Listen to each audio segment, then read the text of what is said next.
Hello all, welcome back to Telugu explanation of Indian economy Ramesh Singh book నుంచి. So మనం last వీడియోలో insurance in India start చేసాము. ఒక class అయిపోయింది ఇన్సూరెన్స్ ఇన్ ఇండియా నుంచి. సో 4th చాప్టర్కి వెళ్తే మనం ఎకనామిక్ ప్లానింగ్లో ఇంపరేటివ్ ప్లానింగ్ దాకా అయిపోయింది. ఇండికేటివ్ ప్లానింగ్ ఒకటి బ్యాలెన్స్ ఉంది. సో ఈ క్లాస్లో మనం ఆ ఇండికేటివ్ ప్లానింగ్ గురించి చెప్పుకుందాం. అండ్ ద ఛానల్ పేరు toppers tutorial. So Telugu explanation of Ramesh Singh text book ఇస్తున్నాను. మన లాంగ్వేజ్లో మనం దీన్ని తెలుసుకుంటే మనకి ఈజీగా గుర్తుంటుంది, పాయింట్స్ బాగా గుర్తుంటాయి. సో చదవటానికి కూడా స్టార్టింగ్లో చదివే వాళ్ళకి కానివ్వండి, మనకి రిమైండ్ చేసుకోవడానికి కానివ్వండి, వింటుంటే కాన్సెప్ట్ బాగుంటుంది. కాబట్టి మనకి చాలా టైం సేవ్ అవుతుందని ప్రయత్నం చేస్తున్నాను.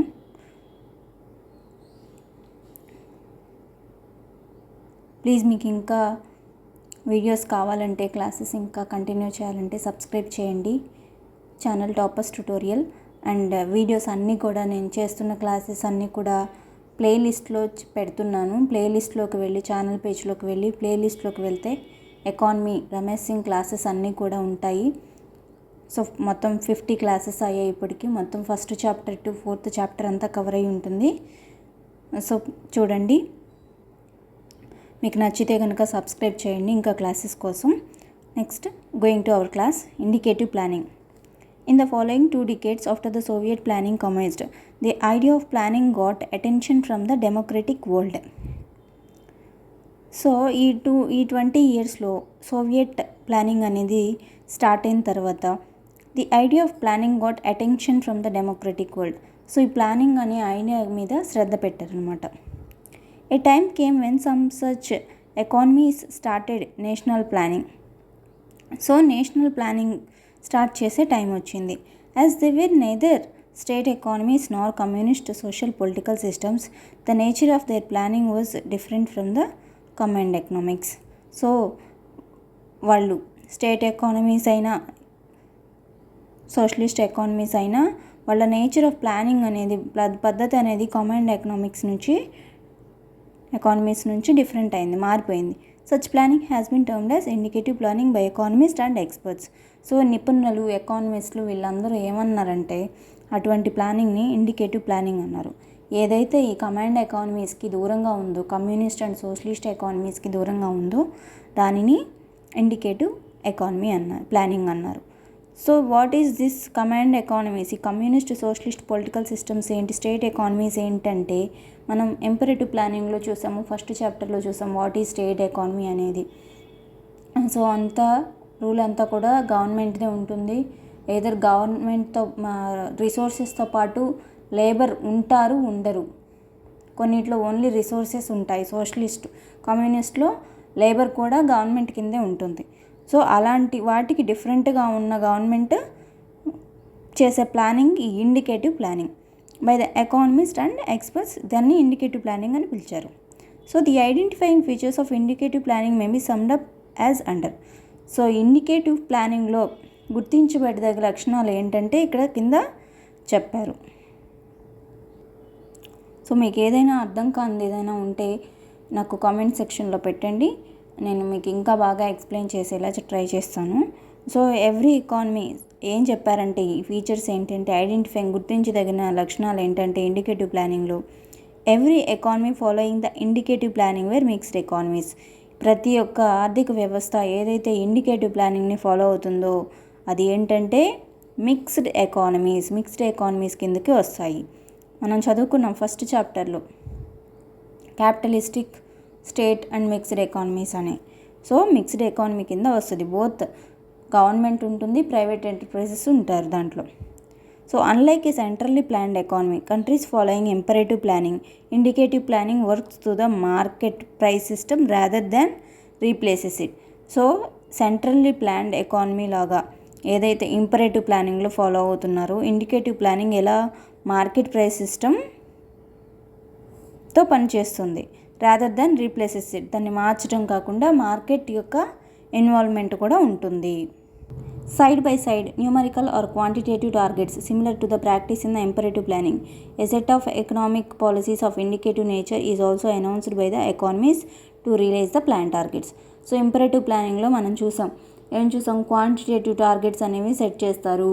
ఇలా ఇన్ని 10,000 కిలోమీటర్లు నేషనల్ హైవేస్ వేయాలి, 5,000 ప్రైమరీ స్కూల్స్ని కట్టాలి, ఇలా 5 to 6 ఇయర్స్లో మనం ఎన్ని చేయాలి అని క్వాంటిటేటివ్గా టార్గెట్స్ పెట్టుకుంటారు నెంబర్తో.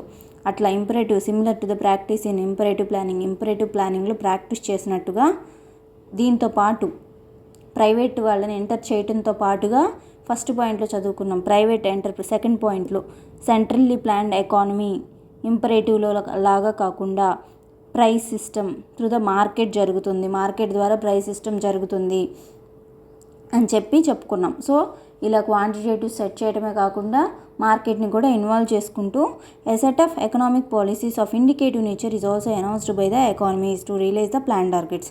సో ఈ ఆర్థిక వ్యవస్థలు ఒక సెట్ ఆఫ్ టార్గెట్ పాలసీస్ అనేవి అనౌన్స్ చేస్తారు ఇండికేటివ్ నేచర్లో, అంటే ఇద్దరు భాగం పొందేటట్టుగా, గవర్నమెంటు ప్రైవేట్ ఇద్దరు కూడా దాంట్లో పార్ట్ అయ్యేటట్లుగా, మన డెవలప్మెంట్లో పార్ట్ అయ్యేటట్టుగా ఇండికేటివ్ నేచర్ అది అనౌన్స్ చేస్తారనమాట. ఆర్థిక వ్యవస్థలు వాళ్ళ ప్లాన్ టార్గెట్స్ని తెలుపుతారు.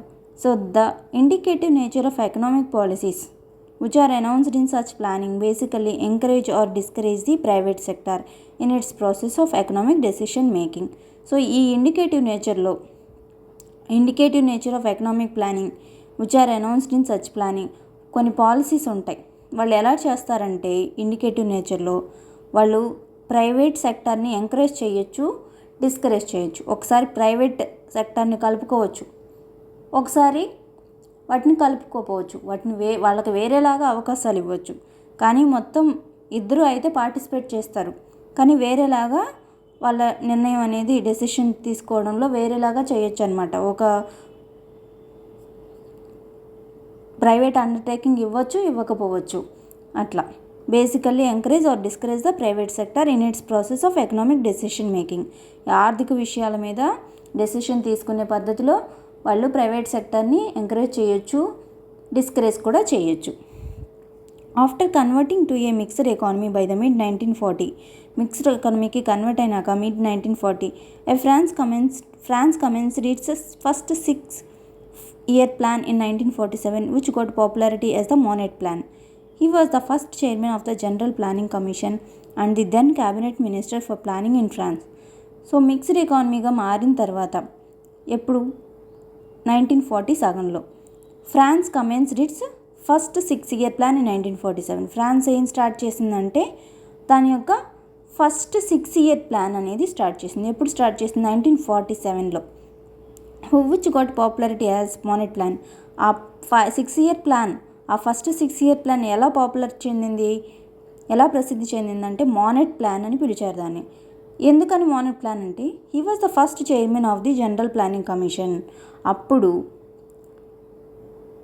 ఆ జనరల్ ప్లానింగ్ కమిషన్కి ఆయన ఫస్ట్ చైర్మన్, మోనెట్ అని ఆయన ఫస్ట్ చైర్మన్. సో దాన్ని మోనెట్ ప్లాన్ అని పిలిచారు. And the then cabinet minister for planning in ఫ్రాన్స్లో ప్లానింగ్ యొక్క క్యాబినెట్ మినిస్టర్ ఆయన. అందుకని ప్లానింగ్కి ఆయన క్యాబినెట్ మినిస్టర్. అందుకని ఈయనకి 2 పదవులు ఉన్నాయి కాబట్టి, ఈయన ఫస్ట్ చైర్మన్ కాబట్టి జనరల్ ప్లానింగ్ కమిషన్కి ఫ్రాన్స్లో ఆయన చేసిన ఆ ప్లానింగ్ని మోనెట్ ప్లాన్ అని పాపులర్గా అయ్యింది. So later Monnet plan became synonymous with indicative planning. So తర్వాత Monnet plan became synonymous with indicative planning. Monnet plan indicative planning ఒకేలాగా ఉన్నాయి. So this plan also sometimes described as basic sector planning, as the government had selected 8 basic industries as the core of development, in which the nature of planning was almost imperative. So ఈ ప్లానింగ్ని కొన్నిసార్లు ఏమని describe చేశారు, ఏమని వర్ణించారంటే basic sector planning అని కూడా వర్ణించారు. ఏంటి basic sector planning ఏంటి, బేసిక్ సెక్టర్ ఏంటి, మనం 3rd చాప్టర్లో చదువుకున్నాం. ఇండస్ట్రియల్ నీడ్స్ కోసం కొన్ని ఇండస్ట్రీస్ స్థాపించాలి, వాటి కోసం కొంత రా మెటీరియల్ కావాల్సి వస్తుంది, వాటి కోసం కొన్ని బేసిక్ ఇండస్ట్రీస్ అనేవి కావాలి. సో వాటిని పిఎస్యూస్లో ఉంచారు అని మనం 3rd చాప్టర్లో చదువుకున్నాం. సో ఎంఫసిస్ ఆన్ పబ్లిక్ సెక్టర్లో ఉంటుంది, 3rd చాప్టర్లో ఉంటుంది ఇండస్ట్రియల్ నీడ్స్ గురించి.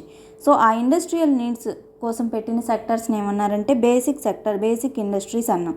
కోర్ ఇండస్ట్రీస్, బేసిక్ ఇండస్ట్రీస్ అన్నాం. సో ఈ ప్లాన్ కూడా ఏమన్నారంటే described as basic sector planning అని డిస్క్రైబ్ చేశారు. As the government has selected 8 basic industries. So government అక్కడ ఇండస్ట్రియల్ నీడ్స్లో ఉంటుంది.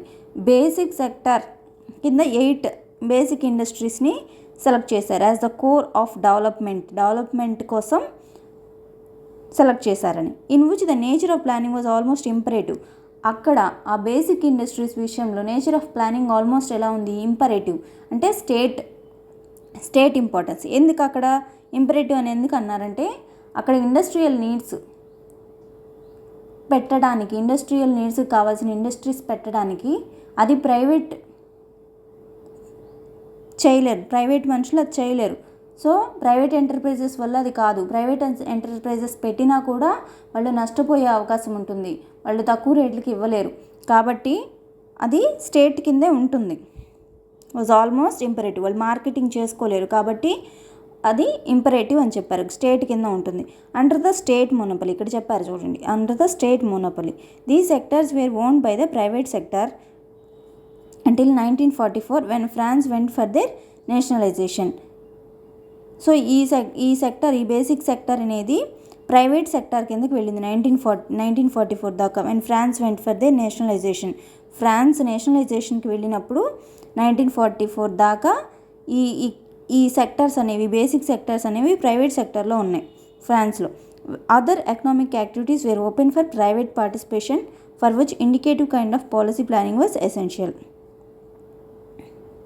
సో మిగతా ఎకనామిక్ యాక్టివిటీస్ అన్నీ ప్రైవేట్ పార్టిసిపేషన్కి ఓపెన్ అనమాట. For which the indicative kind of policy planning was essential. So ఇక్కడ indicative kind of policy planning అనేది essential అనమాట. ఇండికేటివ్ ప్లానింగ్ అంటే లైక్ మిక్స్డ్ ఎకానమీ.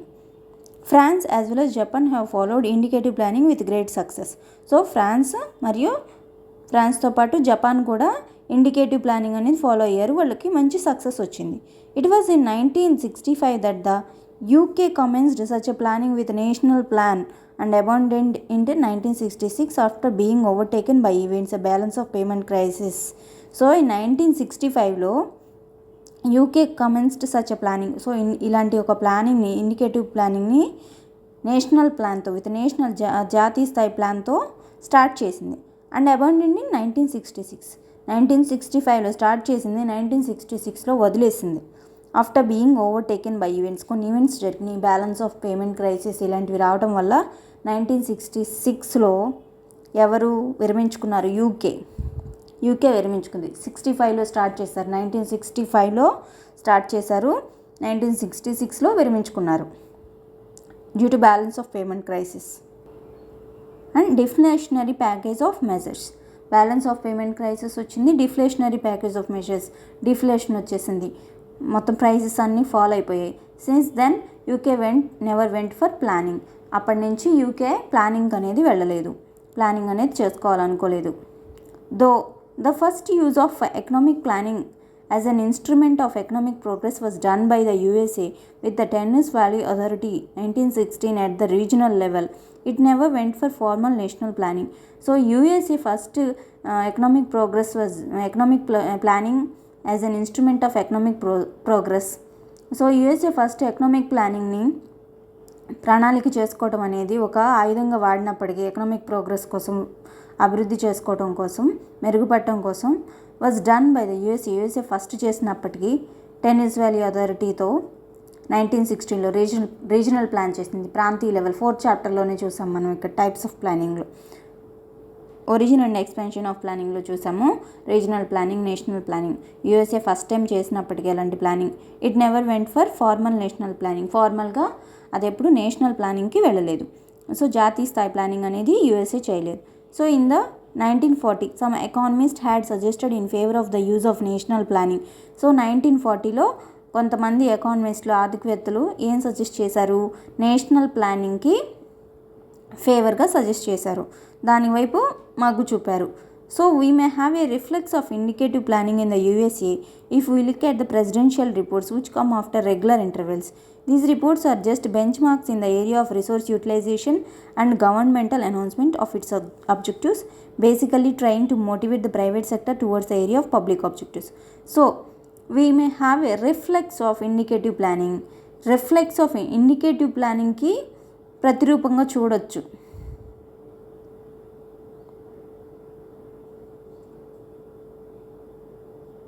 యుఎస్ఏలో ఎట్లా ప్రెసిడెన్షియల్ రిపోర్ట్స్ చూస్తే which come after regular intervals, రెగ్యులర్గా వస్తున్న ప్రెసిడెన్షియల్ రిపోర్ట్స్ని టైం ఇంటర్వెల్స్లో వస్తున్న presidential రిపోర్ట్స్ని చూస్తే ఇవేంటి just benchmarks in the area of resource utilisation అనేది ఎలా జరుగుతుంది అండ్ వాటికి గవర్నమెంట్ అనౌన్స్మెంట్స్ ఎలా ఉన్నాయి, గవర్నమెంట్ ఏమేమి అనౌన్స్ చేస్తుంది, ఎలాంటి పాలసీస్ అనౌన్స్ చేస్తుంది, ఏం ట్రై చేస్తున్నారంటే వీళ్ళు basically trying to motivate the private సెక్టార్ని మోటివేట్ చేయాలని చూస్తున్నారు. ఎలా towards the area of public objectives. So public objectives అంటే మనం ఏదైతే పబ్లిక్ కావాలో మనం డెవలప్ చేసుకోవడానికి అనుగుణంగా ప్రైవేట్ సెక్టార్ని మోటివేట్ చేస్తున్నారు. So the indicative planning as it is practised by the mixed economy, any growth target could be achieved once the public and the private enterprises worked in tandem. So indicative planning అంటే ఎలా practice అనేది mixed ఎకానమీతో చేయబడుతుంది కాబట్టి అది mixed economy కాబట్టి indicative planning అంటే mixed ఎకానమీలో ఉంటుంది. ఎనీ గ్రోత్ టార్గెట్, ఏ గ్రోత్ అయినా ఏ టార్గెట్ అయినా కూడా మనం ఏ గోల్ అయినా ఎలా అచీవ్ చేయొచ్చు, only be achieved once the public and private enterprises worked in tandem. Public and private enterprises, government and private enterprises ఇద్దరు కూడా కలిసి పనిచేస్తేనే మనం ఏ గోల్ అయినా కూడా సాధ్యమవుతుంది మనకి. So this is why besides the plan targets చేసుకోవడమే కాకుండా వాటితో పాటుగా ప్లాన్ టార్గెట్స్ చేసుకుంటూ కూడా the governments need to announce some set of indicative policies to encourage and motivate the private sector to accelerate their economic activities in the direction of plan targets. So government ఏం announce చేయాల్సిన అవసరం ఉంది ఏంటి, some set of indicative policies, కొన్ని indicative policies అనేవి తయారు చేసుకోవాలి, announce చేయాలి, ప్రచారం చేయాలి. ఎందుకు? To encourage and motivate the private సెక్టార్ని ఎంకరేజ్ చేయాలి. ఎందుకంటే to accelerate their economic activities, వాళ్ళు ఎకనామిక్ యాక్టివిటీస్ అంటే డబ్బు సంపాదించే యాక్టివిటీస్ని వాళ్ళు పెంచుకోవటానికి in the direction of plan targets యొక్క దశలో వాళ్ళు వెళ్ళాలి. అంటే టార్గెట్స్ని రీచ్ అయ్యేటట్టుగా ప్రైవేట్ ఎంటర్ప్రైజెస్ కూడా పనిచేయాలి, గవర్నమెంట్ అండ్ ప్రైవేట్ సెక్టార్స్ కలిసి పనిచేయాలి.